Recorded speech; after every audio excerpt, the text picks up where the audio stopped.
When you get attached the moment someone shows you a little kindness. They listen once. They care once. And suddenly they matter more than they should. I remember being like that. One small gesture could flip a switch inside me. Not because I was lonely in a dramatic way, but because being seen felt rare. My mind would move fast. I'd imagine connection before it really existed. I'd give meaning to things that were probably just normal human behavior. And when that warmth faded, it hurt more than it made sense to. One short reply could calm me. One distant tone could send me into a spiral.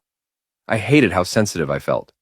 People told me to stay busy, to distract myself, to focus on my own life.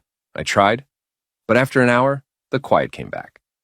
I'd want to curl up and disappear from everything.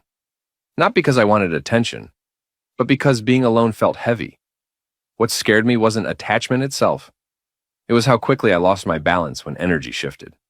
How one dismissive moment could make me question my value. I didn't want to feel this much. I didn't want to depend on people so easily. But I wasn't craving people. I was craving connection, and I didn't know how to hold that need yet. What I didn't understand then was this.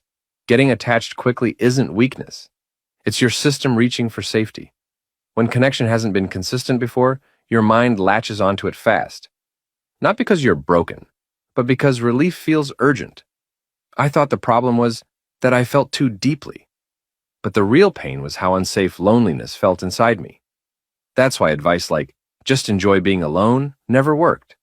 Because the fear wasn't boredom. It was abandonment. Here's the quiet truth.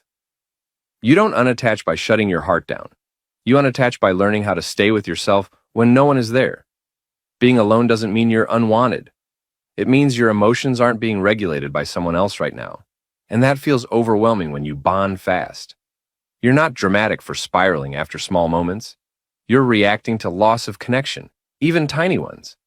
The work isn't becoming colder. It's becoming steadier. Learning that feelings rise and fall. That one sentence doesn't define you.